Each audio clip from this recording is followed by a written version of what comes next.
दोस्तों, आज मैंने सोचा क्यों ना आज शंकर से प्राचीन मूर्ति के दर्शन किए जाए। मैंने धूप की चिंता ना करते हुए मंदिर के पास जाने के इरादा सोचा। दोस्तों, मैं निकल पड़ा घर से और मंदिर की ओर चलने लगा। तभी रास्ते में बहुत दूरी समझ में आ रही थी, लेकिन दूरी नहीं थी। कुछ ही दूरी पर यह मंदिर स्थित है। हमारे 15 से 20 किलोमीटर की दूरी पर यह इस मंदिर स्थित है। हम धीरे धीरे मंदिर के पास पहुँचने लगे और मंदिर में जैसे ही भोलेनाथ के दर्शन करेंगे तब सब कुछ ठीक हो जाएगा, गर्मी नहीं लगेगी। और मैं मंदिर पहुंच गया। मंदिर में देखा, बहुत ही भव्य नज़ारा था। इस समय दोपहर का समय था, 2 बज रहे थे। मंदिर के आसपास कोई भी नज़र नहीं आ रहा था। मैंने सोचा आज भोलेनाथ के दर्शन अच्छी तरह से होंगे और पूरे श्रद्धा भाव से माँ भोलेनाथ के दर्शन करने के लिए पहुँचा। तभी पास में एक दुकान लगी थी। मैंने वहाँ से कुछ सामान ख़रीदा, भगवान के लिए प्रसाद ख़रीदा, नारियल पुष्प वगैरह लिए, अगरबत्तियाँ ली। मैडम हमें जानती थी, थोड़े हंसने लगी, तो हंसते हुए उन्होंने हमें सामान दिया। हमने कहा ठीक है।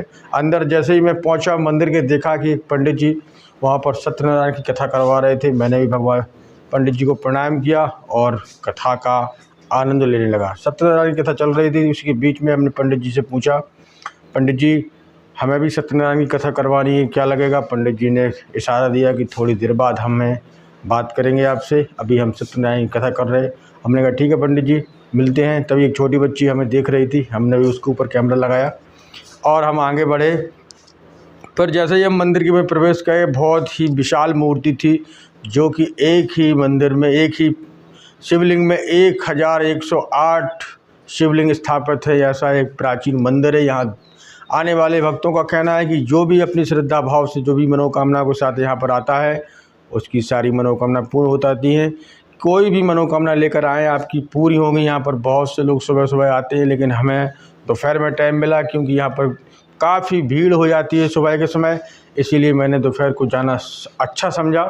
लेकिन जब भी देखा कि पास में कोई नहीं था, तो हमने पूरी अच्छी तरह से शिवलिंग की परिक्रमा की और भोलेनाथ से मन ही मन बात करने लगा। काफ़ी समय देखने के बाद एक हमें बुजुर्ग महिला दिखाई दी, जो भी भोलेनाथ के दर्शन करने के लिए आई थी, और वो भगवान को प्रसाद चढ़ा रही थी और उनको अक्षत पुष्प चंदन लगा रही थी। मैंने भी उनके ऊपर कैमरा लगाया, बात की, और मैंने फिर भोलेनाथ के चारों तरफ चक्कर लगाकर देखा कि बहुत ही विशाल मूर्ति, ऐसी मूर्ति आपने अब आज तक नहीं देखी होगी, क्योंकि ये शिवलिंग काफ़ी बड़ी और काफ़ी लंबी और काफ़ी चौड़ी है।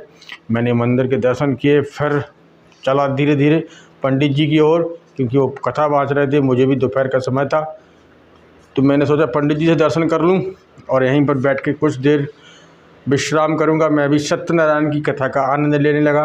लेकिन मैंने कैमरा घुमाया, चारों तरफ देखा कि चारों तरफ सन्नाटा छाया हुआ था। पंडित जी सत्यनारायण की कथा कर रहे थे, छोटे छोटे बच्चे वहाँ पर बैठे थे। मैं भी वहाँ जाकर आराम से पंखे के नीचे बैठने की कोशिश की।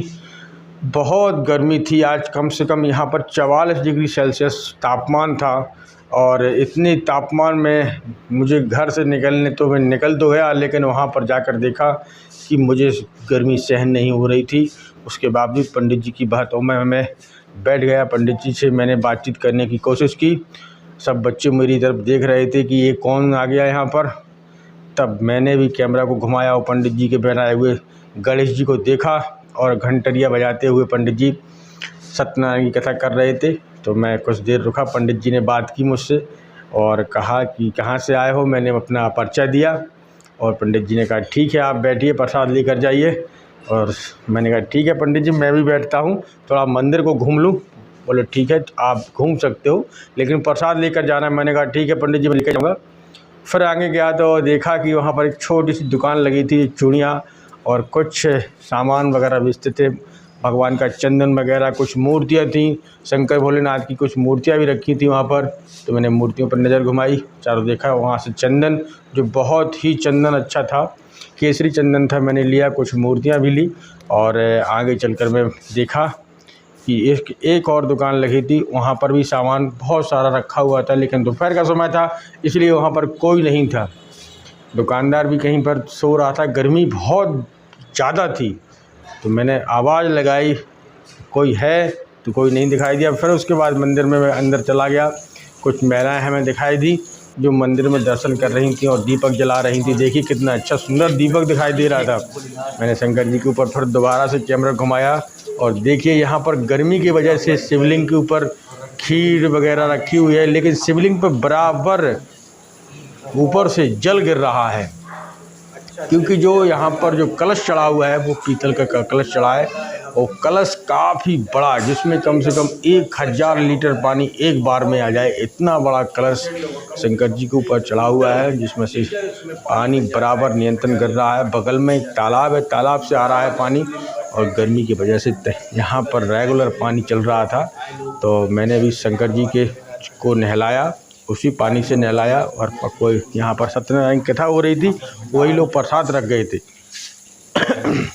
और नारियल पुष्प। और फिर मैंने कलावा, पंडित जी बोले आइए आप भी कलावा हाथ में बंधवा लीजिए। मैंने कहा ठीक है पंडित जी, आप पहले बच्चों को बांधिएगा और कन्याओं को बांधिएगा, उसके बाद मैं अपने हाथ में भी कलावा बांधता हूँ। और सत्यनारायण की कथा धीरे धीरे पूरी हो रही थी। मैं टाइम 2:40 हो चुका था। पंडित जी बोले कि ठीक है, आप प्रसाद की बेला आई है, प्रसाद आप लोग खड़े होके यहाँ पर कुछ जो जिसको कलावा बनवाना हो वो आ जाइएगा। पंडित जी बुला रहे थे, नारियल सौंपा। जो भाई यहाँ पर सत्यनारायण कथा करवा रहे थे, पंडित जी उनको नारियल सौंप दिया। और कुछ बच्चे थे छोटे छोटे से जो यहाँ पर बार बार आ रहे थे और बड़ा अच्छा आनंदमय यहाँ लग रहा था, देखने को मिल रहा था, क्योंकि ये प्रसिद्ध प्राचीन मंदिर है। यहाँ ये मान्यता है कि जो भी श्रद्धालु अपने भाव से आता है यहाँ पर, उनकी इच्छाएं पूरी ज़रूर होती हैं। और आरती का समय था तो सभी लोग खड़े हो गए और फिर दोबारा से आरती होने के बाद सभी लोग बैठ गए, तो मैं भी वहीं पर बैठने लगा। दोस्तों, ये मंदिर की बहुत ही खासियत है। यहाँ पर आए हुए भक्तों को अपनी मनोकामना जल्द पूर्ण हो जाती है और ऐसा ही सुना था मैंने भी। तो सब लोग यहाँ पर आते हैं और श्रद्धा भाव से यहाँ पर आते हैं दोस्तों। तो अब यहाँ पर जब आपको कभी आना हो तो ज़रूर आइएगा और भोलेनाथ की कृपा आप भी पाइएगा। और सत्यनारायण की कथा हो रही थी, आरती चल रही, तो मैंने भी आरती की और कुछ दान दक्षिणा के रूप में पैसा दिया, जिससे मैंने सोचा मेरा भी कुछ पुण्य लग जाए। ईश्वर सभी की मनोकामना पूरी करें। आरती कर रहे थे लोग, आरती में सम्मिलित होने की कोशिश कर रहे थे।